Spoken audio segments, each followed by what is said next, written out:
Halo semuanya, sawadee-krap. Selamat datang kembali di segmen analisa. Beberapa hal akan aku update untuk video kali ini. Pertama langsung aja adalah mengenai kasus dari Brigadir J ini sekarang sudah diambil alih secara resmi ke ke Bareskrim Polri ya, di Mabes Polri. Bukan lagi di tangan Polda Metro Jaya. Which is ini adalah hal yang baik karena menurut Kadif Humas Polri, Irjen Deddy Prasetyo, agar lebih mudah melakukan manajemen penyelidikannya. Tapi kalau aku tangkap ya dari penjelasan normatif ini, karena kan semingguan setelah kejadian pun banyak pihak juga sudah menyarankan langsung aja dialihkan ke Mabes Polri, karena kan awal dari Polres Jakarta Selatan terus ke Polda Metro Jaya baru ke Mabes Polri-nya, harusnya langsung diambil dari awal begitu.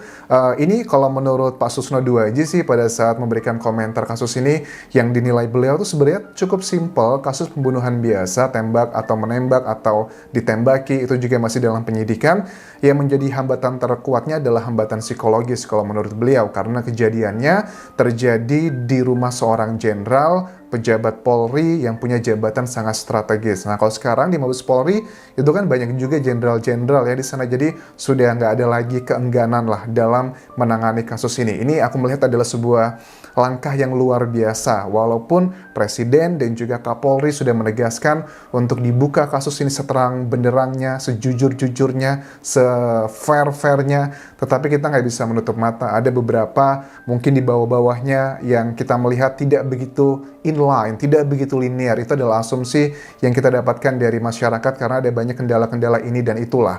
Kemudian mengenai isu yang kita juga tahu disampaikan, ini bukan isu ya I don't know lah, terserah berita atau isu, tetapi ini adalah statement yang disampaikan dari tim kuasa hukum Brigadir J bahwa pada saat dilakukan otopsi kedua, tim dari Brigadir J juga mengutus ya, ada 2 tenaga kesehatan yang mendampingi selama proses otopsi, dan ternyata ada salah satu hal yang ditemukan mengenai otak dari Brigadir J ternyata tidak diletakkan di lokasi semestinya, yaitu adalah di kepala. Dugaannya adalah diletakkan di perut atau di bagian tubuh lainnya. Kemudian aku juga sempat ngobrol sih dengan beberapa dokter forensik ya yang aku kenal di Thailand.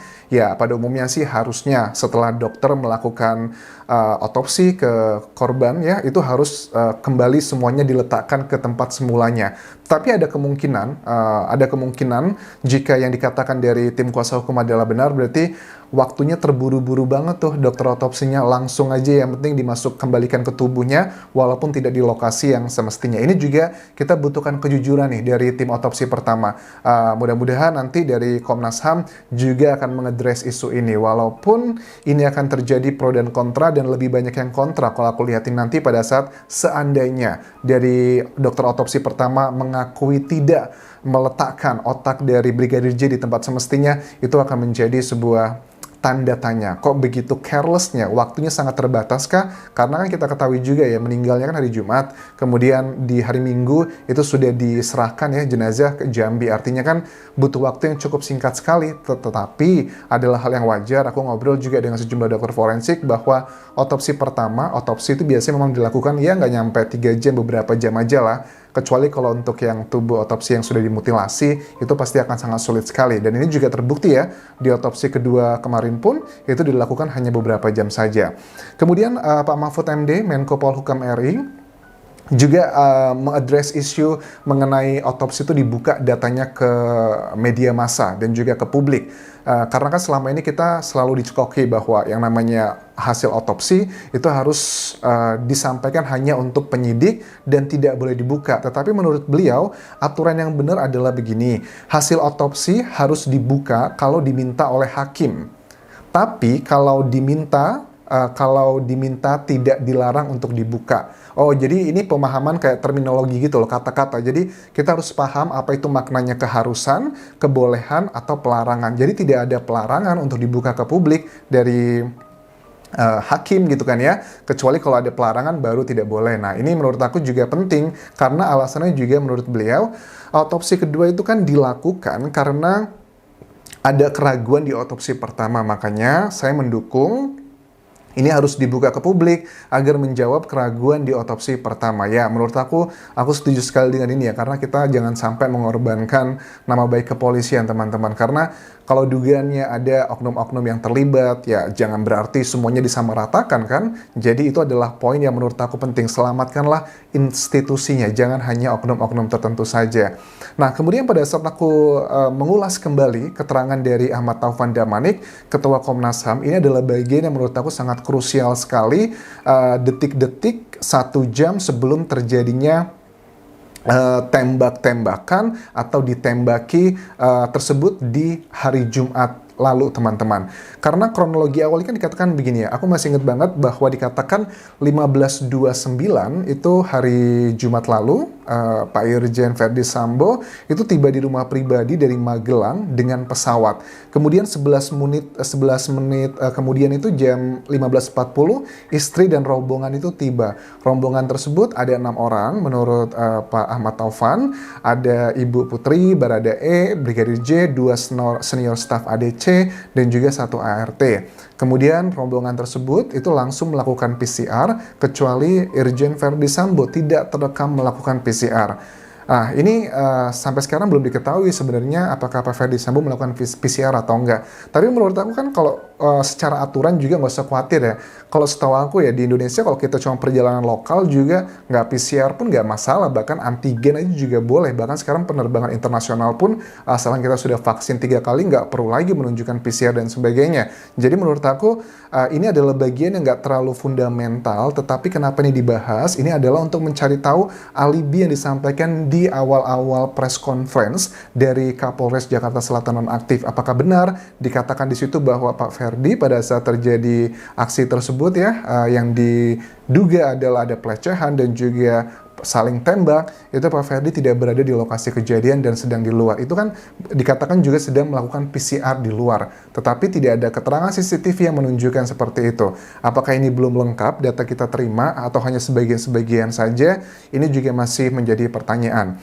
Kemudian 16.31 teman-teman, itu sudah dikatakan bahwa Vera, pacar Brigadir J, telepon di lokasi rumah pribadi Kadif Propam ya di jam 16.31. Itu ada juga perdebatan, kita masih menantikan sebenarnya kalau dari tim kuasa hukum menyatakan Vera nggak nelpon di hari kejadian tersebut. Komunikasi terakhir itu di hari kejadian adalah jam 10.58. Tapi dari Komnas HAM-nya Ahmad Taufan Damanik, Pak Ketua di sini bilang bahwa saya punya buktinya kok, saya punya bukti rekaman bahwa Vera mengatakan hal tersebut dan itu ditunjang dengan keterangan dari sejumlah ajudan di sana juga mengatakan di jam segitu CCTV juga menunjukkan hal seperti itu.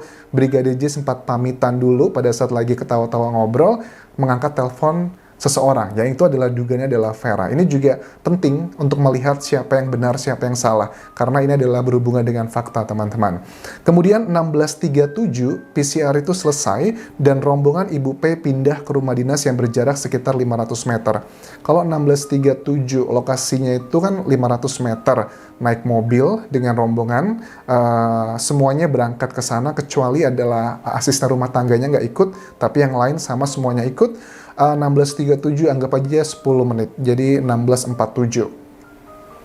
Tapi kan ada jalan kaki, ada macam-macamnya, itu juga menjadi hal yang dikonsiderasi ya, karena lokasi kejadian kan yang menjadi TKP itu jalannya tidak terlalu besar. Bahkan Pak Verdi Sambo pun pada saat ditelepon sang istri ada kejadian tersebut, sudah putar balik kendaraannya, akhirnya juga lari jalan kaki menuju ke lokasi agar lebih percepat gitu. Jeda beberapa menit, Irjen Verdi Sambo tinggalkan rumah dan menuju ke arah jalan berbeda, bukan rumah dinas dengan motor patwal dan ADC yang sama. Kalau 16.37 berarti ya sekitar 40-an mungkin 40-an menit itu sudah pindah pergi, dan di saat itulah tiba-tiba ada rekaman di CCTV menunjukkan dan juga berdasar keterangan dari para ADC itu Pak Verdi berhenti mobil kendaraannya karena dapat telepon dari sang istri tentang peristiwa itu, dan karena lama muternya akhirnya beliau lari ke lokasi kejadian. Dan CCTV di rumah pribadi Ibu P menunjukkan, ini adalah keterangan dari masih sama Ketua Komnas HAM, pada saat setelah terjadi aksi penembakan tersebut, Ibu P itu langsung, Bu Putri ya, kembali ke rumah aslinya, ke rumah pribadinya, dan di rekaman CCTV itu terlihat bahwa wajah Ibu Putri menangis dengan wajah sangat sedih. Itu adalah hal-hal yang membuat kita bertanya-tanya dengan sebegitu cepatnya waktu berlalu. Ada beberapa peristiwa di sana dugaannya. Pertama adalah terjadi pelecehan, terjadi tembak-menembak, terus juga yaitu 2 poin utama itu yang sedang menjadi bahan pembuktian dan saat ini juga sudah ditangani langsung oleh Barreskrim Polri. Menjadi perdebatan luar biasa teman-teman, apalagi dari dokter, bukan dokter tapi psikolog forensik juga mengatakan ini adalah hal yang sangat janggal. Karena apa? Karena ya seperti Reza Indragiri bilang, biasanya itu lazimnya tindakan pelecehan seksual terjadi di tempat yang dikuasai pelaku, tidak ada saksi, tidak ada CCTV, dan tidak ada akses korban melarikan diri. Kalau memang ini adalah benar, apakah jangan-jangan gitu Brigadir J sedang di bawah obat-obatan tertentu atau alkohol? Tapi sangat kecil kemungkinan, karena kan habis perjalanan jauh sekali. Jadi masih sehat-sehat aja.